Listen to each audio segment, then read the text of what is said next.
Tak sembarang orang dapat memasuki tambang emas milik orang lain. Sebelumnya, mereka harus membuat perhitungan terlebih dahulu tentang sistem pembagian hasil dari emas yang didapat. Ada 3 cara yang biasa dilakukan. Sistem kerjasama, bagi hasil, atau membeli waktu untuk masuk ke dalam lubang. Ya, gitu.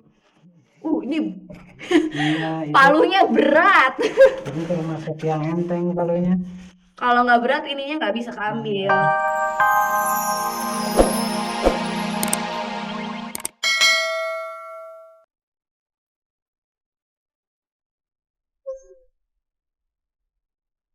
Selamat datang di dunia penuh dengan kisah kehidupan. Dunia yang bercerita tentang jalan setapak penuh pengharapan akan hari esok dari sosok yang pantang menyerah. Selamat datang di Kacamata Petualang. Mana nih, ada nggak nih? Wow, dapat Pak. Hai, apa kabar semuanya? Balik lagi sama saya Cesa Ramadanis di acara Kacamata Petualang. Kali ini saya lagi bantuin bapaknya buat nyirip nyimpun. Ini sirip alatnya dan ikannya itu nyimpun namanya. Ikannya kecil banget. Kalau pakai kasat mata mungkin nggak begitu kelihatan jelas ya. Ukurannya kurang lebih 1 cm, lebarnya 1 mili, kayak jeli-jeli gitu. Nih Pak. Orang-orang ini adalah sebagian dari paragraf yang ceritanya ditulis untuk dapat kita renungkan. Ketangguhannya dalam menghangatkan tungku nasi untuk keluarganya.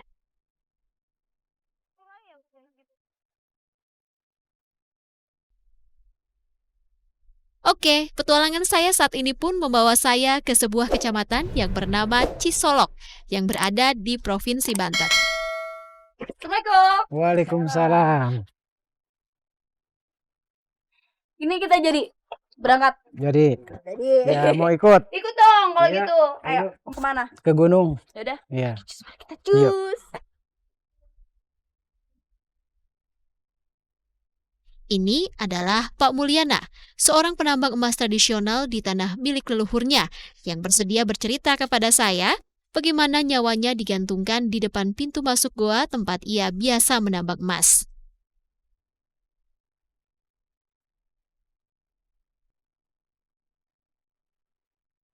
Setelah kita tadi jalan ya Pak, kurang lebih 3-4 kilo. Ini kita temuin satu buah goa, tapi goa ini lubang ini udah nggak digunain ya sebagai udah ditinggal lama sama para penambangnya karena udah nggak memproduksi emas lagi, hasilnya udah nggak ada.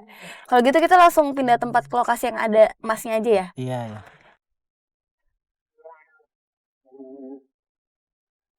Untuk memastikan kami tidak lagi salah masuk lubang, Pak Suhenda, salah satu pemilik lahan yang masih kerabat dekat Pak Yana, mengizinkan saya untuk mengintip ke dalam tempat yang menjadi periuk penghasilannya.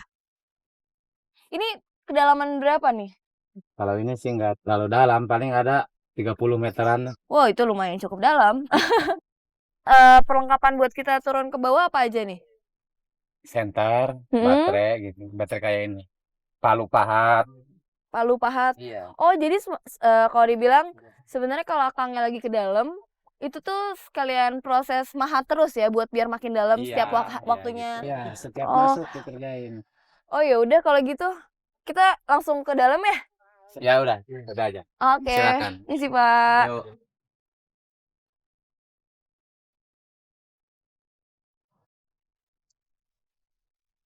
Tak sembarang orang dapat memasuki tambang emas milik orang lain. Sebelumnya, mereka harus membuat perhitungan terlebih dahulu tentang sistem pembagian hasil dari emas yang didapat. Ada 3 cara yang biasa dilakukan. Sistem kerjasama, bagi hasil, atau membeli waktu untuk masuk ke dalam lubang. Ya, gitu. Ini Iya, itu. palunya berat. Ini termasuk yang enteng palunya. Kalau nggak berat, ininya nggak bisa keambil. Di dalam lubang ini, paru-paru saya dipaksakan untuk memaksimalkan kandungan oksigen yang tipis dengan ruang gerak tubuh yang sangat terbatas. Bapak, buat kalau tadi hasil yang dipahat, buat bisa bedain mana yang hasil emasnya, biji emasnya sama tanah-tanah yang lain, apa? dipegang aja udah beda, udah terasa beda dipegang sama yang lain. Kalau yang ini, kalau yang ada emasnya, iya kasar. Kalau yang ada emasnya Ini beda batu atau kasar. emas nih kalau ini? Batu, walaupun kelihatannya sama, tapi ini beda. Oh, ini kecil-kecil gini nih ya Iya, maksudnya. iya. Kalau yang kayak gini, ini batu, bukan biji emasnya. Tapi ini kita pisahin ya Pak. Tapi kalau ini Itu kayak sebentuk pasir. kayak Kayak pasir, pasir gitu. kayak pasir tapi Kayak lebih kasar dan ada kayak gendel apa ya istilahnya, butiran-butirannya berasa. iya. Tapi kalau dilihat nggak ada bedanya sama pasir-pasir yang lain. Jadi memang harus dirasain buat bisa bedain Iya. teksturnya ya Pak. Iya.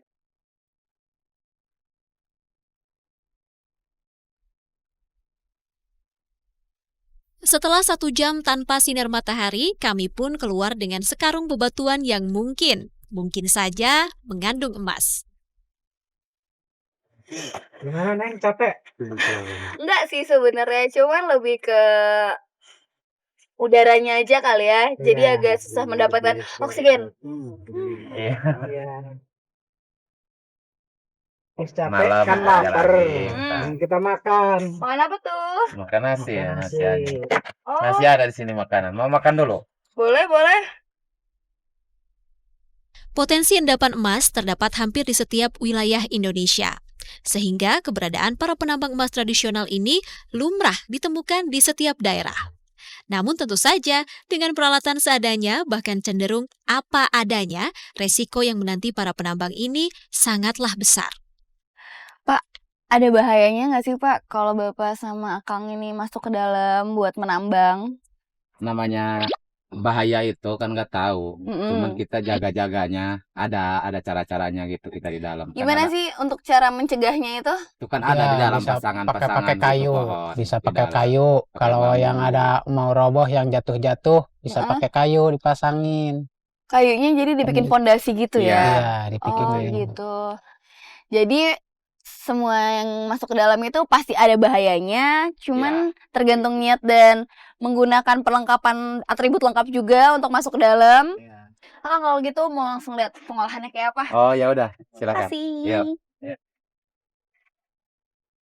Jangan kemana-mana, Kacamata Petualang akan segera kembali dengan membawa pengetahuan tentang mengolah biji emas.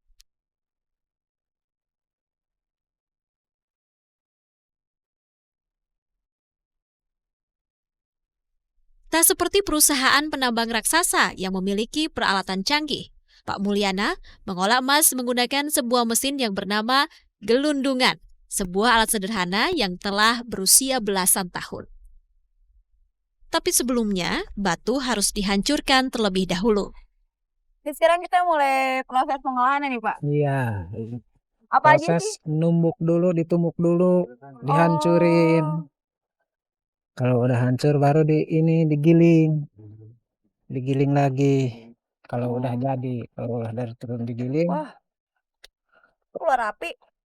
iya, karena keras ininya, batunya. Emas disebutkan dalam hampir seluruh sejarah peradaban dunia. Bahkan penggunaannya diperkirakan sejak 40.000 tahun sebelum Masehi.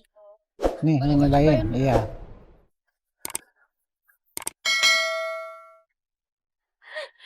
Nggak semudah bapaknya. Ininya berat banget.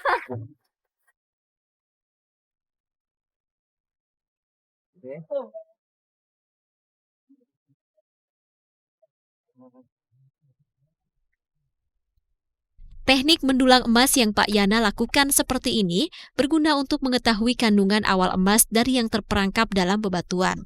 Teknik ini telah dilakukan semenjak 6.000 tahun yang lalu. Kelihatan nggak? Lihat nggak? Yang Lihat mana sih nggak? Mas? Lihat nggak tuh yang kuning-kuning tuh? Nggak terbawa air. Oh iya. Hah? Lihat? Lihat, lihat, lihat. Ya, cara ngambilnya sekarang udah ini, tinggal masukin ke sini, cara digilingnya. Setelah proses penghancuran batu selesai, maka bebatuan yang mengandung emas ini dapat diproses di mesin geludungan.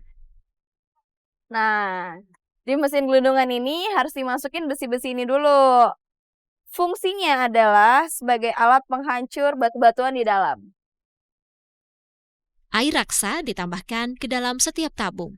Fungsinya adalah untuk memerangkap partikel-partikel emas yang terurai dari tahapan ini.